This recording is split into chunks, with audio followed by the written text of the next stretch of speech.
Hey everyone, welcome to biology eighties.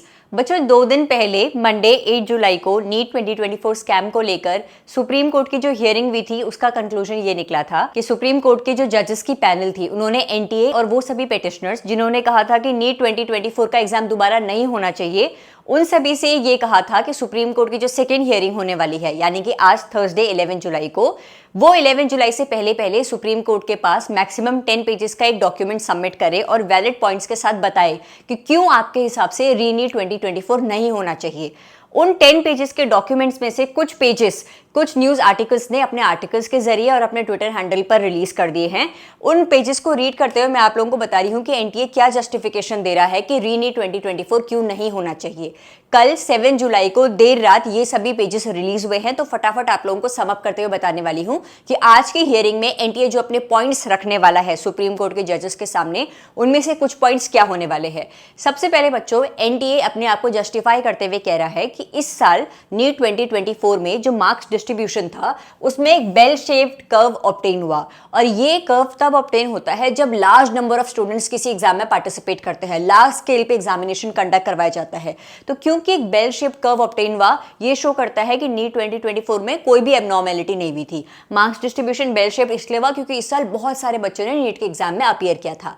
अच्छा, NTA ने दूसरी जस्टिफिकेशन देते हुए बताया कि उन्होंने पिछले 2 साल नीट 2024 और नीट 2023 इन 2 सालों का टॉप 1.4 लाख रैंक्स का एनालिसिस किया और ये पाया कि कोई ज्यादा डिफरेंस नहीं है। ये भी शो करता है कि इस साल कोई भी एबनॉर्मेलिटी, कोई भी माल प्रैक्टिस नहीं हुई थी। तीसरा जस्टिफिकेशन वो लोग कह रहे हैं कि हाँ, इस साल 550 से लेकर 720 स्कोर करने वाले बच्चों की संख्या तो बड़ी है, लेकिन इसका रीजन ये है कि इस साल सिलेबस रिड्यूस भी तो हुआ है, 25% रिडक्शन हुआ है नीट के सिलेबस में। न्यू एनसीईआरटी बेस्ड क्वेश्चंस पूछे गए थे, इसी वजह से इस साल 550 से लेकर 720 स्कोर करने वाले बच्चों की संख्या बड़ी है। तो ये 3 पॉइंट्स के साथ एनटीए अपनी जस्टिफिकेशन दे रहा है।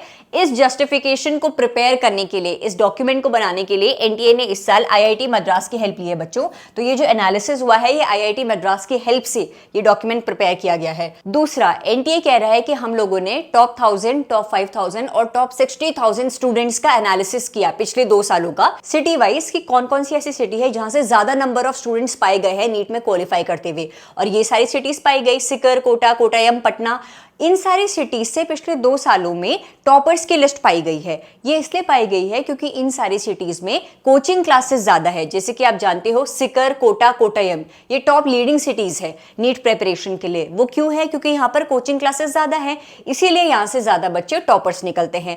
वो कह रहे हैं पटना में जहाँ सीबीआई इन्वेस्टिगेशन चल रही है पेपर लीक के मामले में, वहां की अगर आप एनालिसिस देखो तो पटना में नीट 2024 में 12 टॉपर्स आए हैं, लेकिन नीट 2023 में 14 टॉपर्स थे। अगर मैं टॉप 5000 रैंक्स के अंडर बताऊं तो नीट 2024 में 78 बच्चे ऐसे थे जिन्होंने अंडर 5000 रैंक ऑब्टेन करी। वहीं नीट 2023 में 118 बच्चे ऐसे थे पटना से जिन्होंने अंडर 5000 रैंक ऑब्टेन करी। कितने बच्चे 60,000 रैंक के अंडर आए थे? 2024 में 1561, लेकिन 2023 में 1993।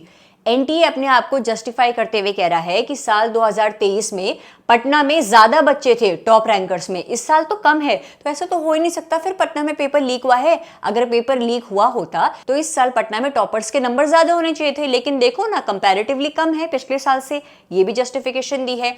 तीसरी चीज, एनटीए कह रहा है कि जो ये न्यूज स्प्रेड हो रही है ना कि टेलीग्राम पे वीडियो सर्कुलेट हुई थी, बच्चों को टेलीग्राम के जरिए पेपर लीक करवाया गया था, वो जो वीडियो है उसमें एडिटिंग करी गई है, टेम्परिंग करी गई है। असल में जो टेलीग्राम पर पेपर स्प्रेड हुआ था वो पेपर 5 मई 2024 को एग्जाम खत्म होने के बाद 5:40 पर अपलोड किया गया था, जिसको एडिट करके 4 मई 5:40 किया गया है। यानी कि ये पेपर 4 मई को 5:40 पर लीक नहीं हुआ था। बच्चों ने एग्जाम देने के बाद सेंटर से बाहर आकर 5:40 पर टेलीग्राम में पेपर स्प्रेड किया था, जिसको ये कहा जा रहा है एडिटिंग करके कि 4 मई को पेपर लीक हुआ था। तो ये सारी जस्टिफिकेशन के साथ एनटीए आज सुप्रीम कोर्ट के सामने जाने वाला है बच्चों। हो सकता है इनसे भी ज्यादा पॉइंट्स हो जो अभी हमें नहीं पता है कि एनटीए अपने आप को जस्टिफाई करने के लिए क्या मेंशन करना चाह रहा है। आज सुप्रीम कोर्ट की सेकेंड हियरिंग होने वाली है रीनीट 2024 को लेकर।